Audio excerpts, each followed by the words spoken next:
It started with my Wi-Fi running slower than usual, nothing crazy at first. I figured it was one of those random service dips or maybe my router just needed a restart. But then it kept happening. Pages took forever to load, my smart TV kept buffering during shows, and my security cameras, the ones I'd installed just a few months back, began glitching, freezing, or going completely offline for minutes at a time. That's when I started to get this uneasy feeling.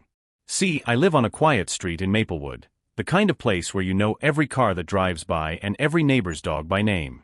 I'm 33, I work remotely in IT, and I take my home network security seriously. So when something starts acting weird, I notice.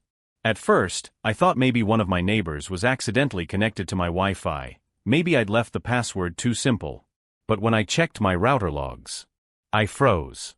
There was a device I didn't recognize. Actually, there were 3.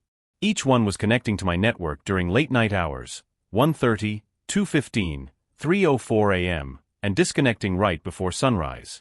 Whoever it was, they weren't just leeching off my internet. They were using it for something. That night, I sat at my desk, lit only by the glow of my monitor, watching the connection logs in real time. Around 2:08 a.m., the same unfamiliar MAC address popped up again, connected through a hidden IP tunnel. My stomach dropped. That's not something you do by accident. Someone had hacked into my Wi-Fi. Before I tell you what I found next, tell me where you're watching from and what time it is right now. I love seeing how far these stories travel. And hey, if you enjoy these kinds of neighborhood mysteries, make sure to hit that like button and subscribe. It really helps me share more stories like this one. Now, back to what happened. The next morning, I decided to dig deeper. I installed network monitoring software that tracked exactly which websites and servers my connection was being used for. I figured if someone was just stealing Wi-Fi, I'd see streaming or downloads, but what I saw was way worse. The unknown device was accessing camera feeds. Not just mine. There were connections to multiple IP camera URLs, ones I didn't own. Each feed was from an address within a 2-block radius of my house. I checked the URLs carefully, tracing one to a neighbor across the street, an older couple, the Marshalls, who'd recently installed doorbell cameras. Another was from the house next door, my neighbor Ethan, who's always posting about his new smart home setup. Someone was piggybacking on my Wi-Fi to spy on my neighbors. I'll be honest, I felt sick. I spent the whole day debating what to do. If I called the police, what would I even say? Hey, someone's using my internet to access cameras around the block? It sounded paranoid. But I couldn't shake the thought that maybe my own cameras were being watched too. That night, I set up a trap. I created a fake Wi-Fi network with a similar name, something that might lure the intruder in. I kept my real network hidden and secure. I stayed up until almost 3 a.m., monitoring every connection that tried to join. And then, it happened. A new device appeared, the same one that had been connecting to my real Wi-Fi all week. It didn't hesitate. It joined the fake network instantly. My monitor lit up with connection logs, and through the capture, I traced the IP route, a signal bouncing from one house to another, finally landing near the corner of our block. Someone was physically nearby, maybe even sitting in a parked car. My heart was racing. I quietly turned off my lights, slipped on a hoodie, and stepped outside. The street was still and quiet, only the faint hum of a distant streetlight buzzing above. I scanned up and down the road until I noticed a black sedan parked under a tree, no lights on, engine running low. I took a slow step forward. Then another. The closer I got, the clearer it became. Someone was in the driver's seat, face dimly lit by a laptop screen. They weren't just stealing my Wi-Fi. They were watching. When I woke up the next morning, I couldn't shake the thought of those strange devices connected to my Wi-Fi. It had felt too deliberate, like someone nearby knew exactly what they were doing. I made myself a cup of coffee, sat at my kitchen counter, and opened my laptop again. The list of connected devices was still there. Same names. Same odd mix of signal strengths. I decided to click on one of them, something labeled camera_front porch. It didn't belong to me. My stomach dropped when a login screen appeared, asking for a password. It wasn't mine. Someone out there had used my home network to piggyback into their cameras, or worse, cameras around the neighborhood. I spent the next few minutes thinking through possibilities. Maybe it was a neighbor with bad tech habits. Maybe someone accidentally connected to my Wi-Fi once and never logged out. But when I clicked another device, labeled Backyard View, it asked for credentials again, same network path, same setup. Someone was running an entire network of cameras through my router. I'm not gonna lie, that messed with my head. I walked to my living room window, scanned the quiet street outside, and saw the usual morning scene: Mr. Harlan jogging with his golden retriever, a delivery truck slowing near the end of the cul-de-sac, sprinklers clicking in rhythm. Nothing looked wrong. But now I couldn't help wondering if one of those houses had a hidden lens pointing my way. I called my buddy Dave, who works in IT for the city. He's the kind of guy who lives for these little tech mysteries. When I explained what was happening, he went quiet for a second. "Bro," he said finally, "that sounds like someone's using your router as a relay point. Could be a hacker, could be some creep nearby trying to mask their own IP. You need to reset your router, change every password, and maybe start sniffing network traffic." Sniffing network traffic? I repeated, half laughing. "You sound like a movie hacker." "I'm serious," he said. "If this guy's using you to access security feeds, you're probably not the only one." That last sentence echoed in my head for hours. Not the only one. After lunch, I went for a walk around the block. Every house had at least one security camera these days: doorbells, motion lights, driveway cams. Some of them I'd helped install myself. I knew which models the neighbors used, and how most of them connected to Wi-Fi. If someone was tapping into all those feeds, they could be seeing every yard, every car, every face that walked by. That thought chilled me more than I expected. When I got back home, I decided to set up my own trap. I installed a new piece of software Dave recommended, something that logs every connection to your router in real time. Within minutes, there it was again, the same mysterious IP addresses popping up, disappearing, then returning under new device names. Whoever this was, they were active during the day too. So I created a dummy device, a fake camera folder with harmless footage of my empty living room. Then I waited. About an hour later, the file showed activity. Someone had accessed it. Not only that, they had downloaded the clip. Which meant they weren't just leeching, they were watching. I sat back in my chair, staring at the screen. That same uneasy feeling crept up again, the one that tells you you're being watched even though you're alone. That night, around 9 p.m., I logged into the neighborhood watch group chat on Facebook. We usually used it for simple things: lost cats, strange cars, package thefts. I typed out a post, but hovered over the send button for a long time. How do you even tell your neighbors that someone might be spying through their cameras without sounding like a conspiracy nut? Eventually I just wrote, "Anyone else notice their Wi-Fi acting up lately? Random devices connecting." Within 5 minutes, I had 6 replies. Mine's been weird too. My security cam went offline twice this week. I thought it was just the weather messing with the signal. That's when I knew this wasn't just me. I told Dave, and he helped me run a quick trace on one of the recurring IPs. It bounced through several proxy servers, but the origin point was shockingly close, within a few hundred yards. Somewhere right inside our own neighborhood loop. It felt surreal. Someone around here, someone I probably waved to every morning, was running this whole operation. I decided to walk the block again, only this time at night. Streetlights buzzed softly as I passed by the parked cars. Porch lights flickered on sensors as I walked past each driveway. The neighborhood felt different now, quieter, like everyone was asleep except me and whoever was behind that screen somewhere. As I turned the corner near the cul-de-sac, I noticed one house I never really paid attention to before. It was half-lit, blinds always drawn, no car in the driveway. I'd seen a man there a few times, maybe in his late 40s, always wearing a hoodie even in summer. I couldn't remember ever seeing him at any of the block meetings.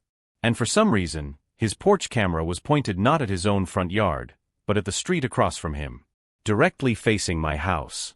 I froze. Was this coincidence? Or had I just found my lead? I stood there under the dull yellow streetlight, staring across at that house. The blinds were still drawn tight, and that porch camera's little red L blinked lazily, like it was breathing.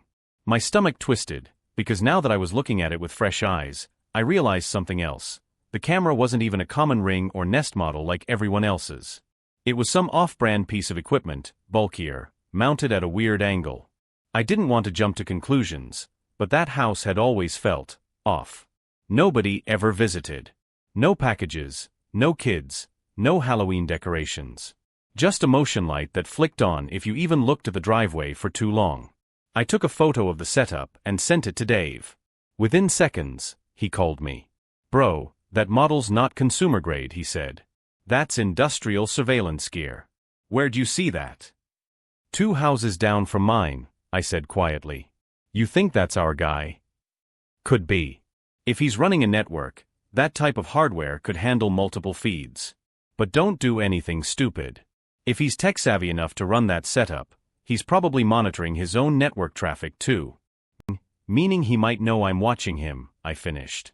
I walked home slowly, pretending to check my phone, but my pulse was hammering.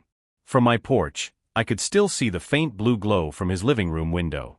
I didn't sleep that night. I couldn't. I just sat at my desk, laptop open, watching my connection logs update every few seconds. Midnight. 1 a.m. 2:30 a.m. Then something new appeared on the list, a device labeled camera_hidden. It wasn't there before. Its signal strength was strong, meaning it was close. Maybe inside my house close. I froze. I scanned the living room, the kitchen. Everything looked normal. I grabbed my flashlight and started checking every corner, under the TV, behind the router, even inside the smoke detector. Nothing. I even unscrewed the cheap wall clock I'd bought at a yard sale. Still nothing. But the device stayed connected. Someone was still watching. I called Dave again. "Man, I think there's a hidden camera in my house." He went quiet. "Do you have a vent near your router?" "Yeah, right above it." "Check there. I've seen cases where people hide microcams behind vent grills. They use motion detection, and if your Wi-Fi's open for a second, they latch on." I pulled a chair and climbed up, unscrewing the vent cover. My hand was shaking so bad I dropped one of the screws, and it clinked onto the floor. I aimed my flashlight inside and there it was, a tiny black square with a blinking red D. I don't even remember what sound I made. All I know is I ripped it out, disconnected the wire, and threw it on the counter. The label underneath said, Recon Pro Mini. Dave confirmed it later. It was a professional-grade surveillance cam. Not something you'd buy at Walmart. That night, I disconnected every smart device I owned. I even unplugged my smart fridge. My house felt like a bunker, and I hated every second of it. I didn't tell the police yet because I knew they'd ask for proof, and so far, all I had were weird devices and a bad feeling. The next morning, I decided to dig deeper. I logged into my dummy camera feed again, the one I'd set up to bait whoever was watching. And sure enough, someone had accessed it again overnight. But this time, they'd left something behind, a text file in the same directory. It read, "Stop looking." No name, no signature. Just those 2 words. My hands went cold. Whoever this was, they knew I was onto them. By that point, it wasn't about curiosity anymore. It was about safety.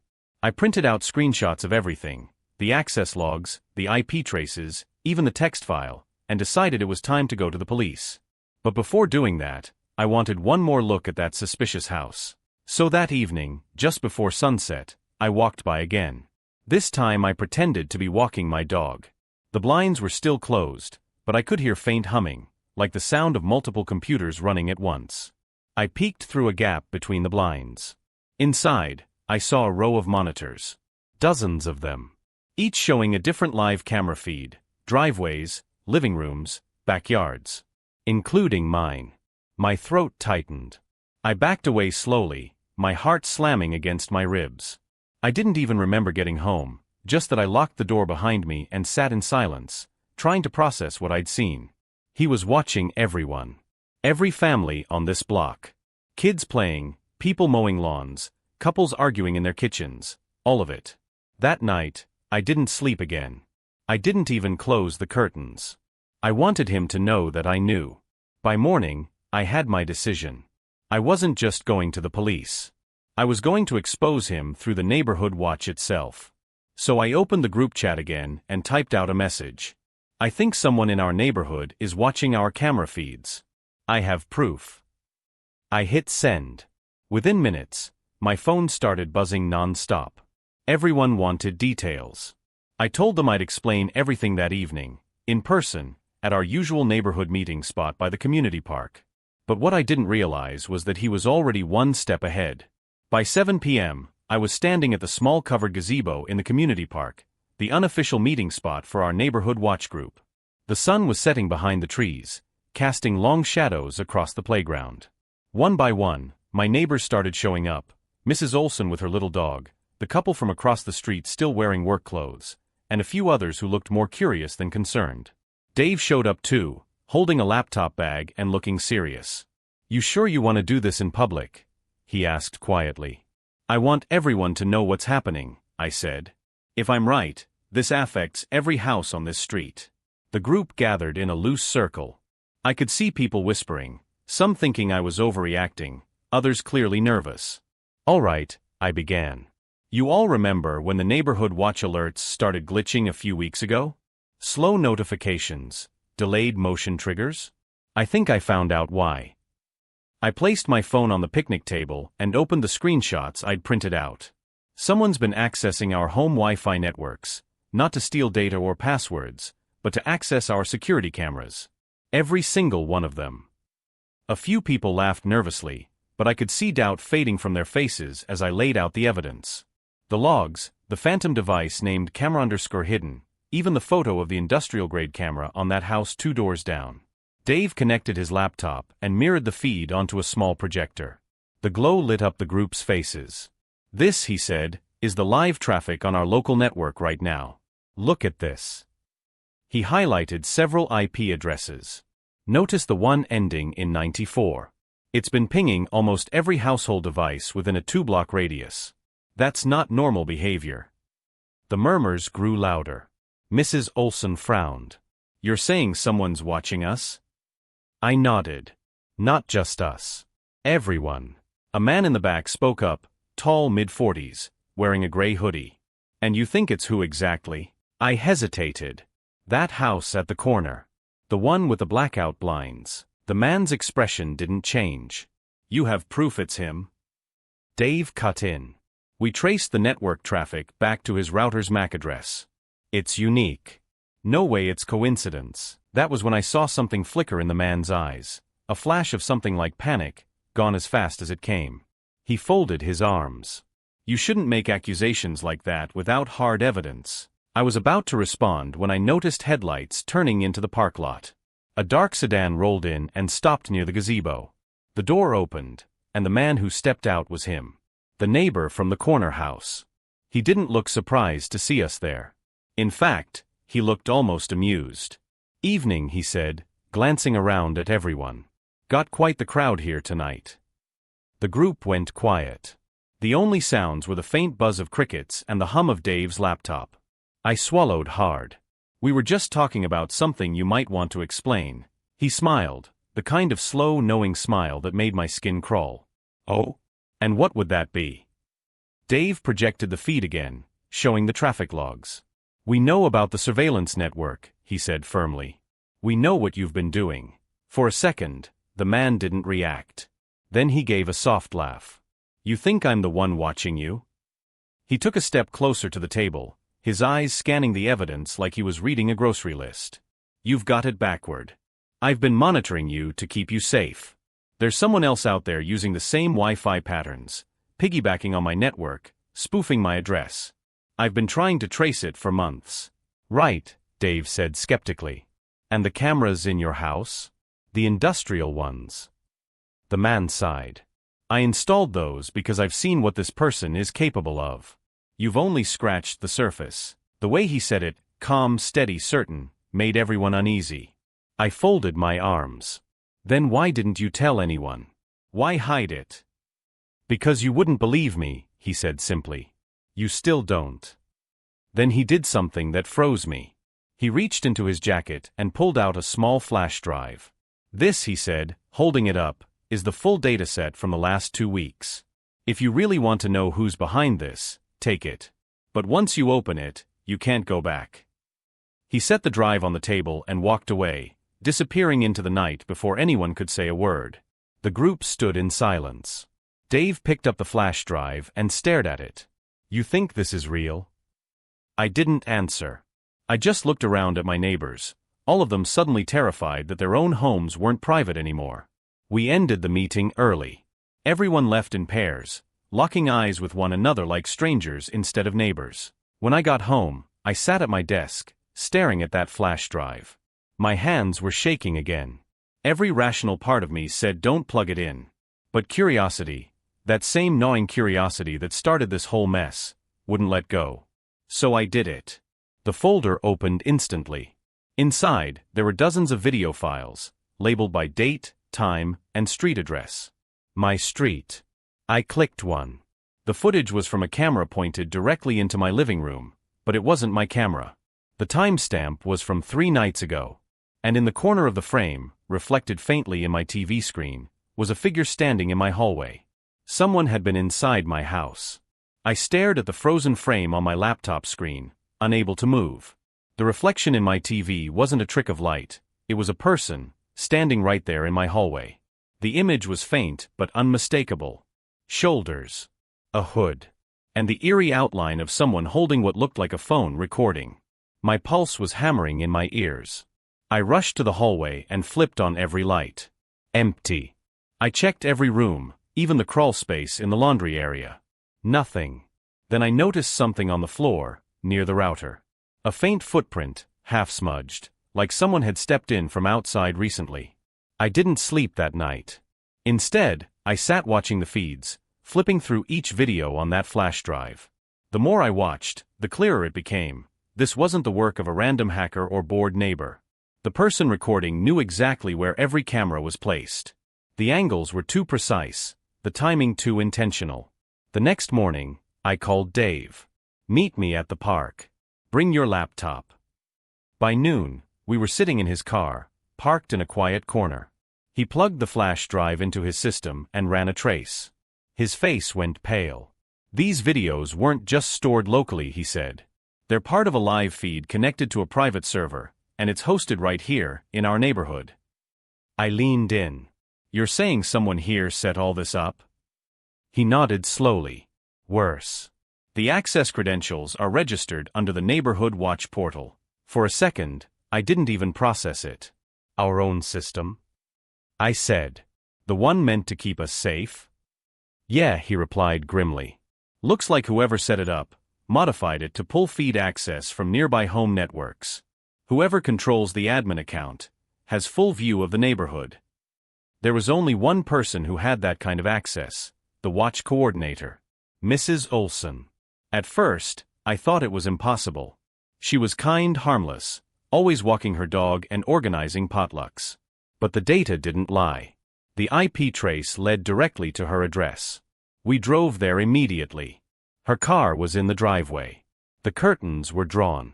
I knocked. No answer. Dave looked uneasy. You sure about this? She has access to every home security feed, I said. She's been watching all of us. I knocked again, louder this time. The door creaked open slightly, unlocked. Mrs. Olson? I called out, stepping inside. The air inside was cold. Too quiet.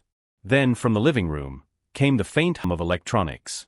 We turned the corner, and froze. Her walls were covered with monitors, each showing a different house in our neighborhood. My living room. Dave's backyard. The park. Even the gazebo where we'd met the night before. Every screen labeled with an address, each blinking red from an active live feed. On the table, next to a stack of router boxes and open Wi-Fi extenders, was a small binder labeled Neighborhood Security Enhancement Project, Beta. Dave picked it up. Inside were printed emails, signed by her. They detailed how she'd been working with a private home security optimization firm to expand the range of the community's surveillance system.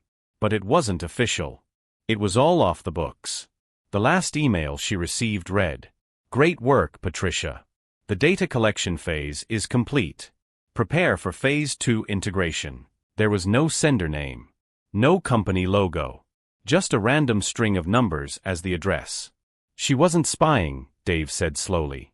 She thought she was helping. Someone tricked her into setting up the system for them. I looked around at the screens, the silent blinking proof of how deep this had gone.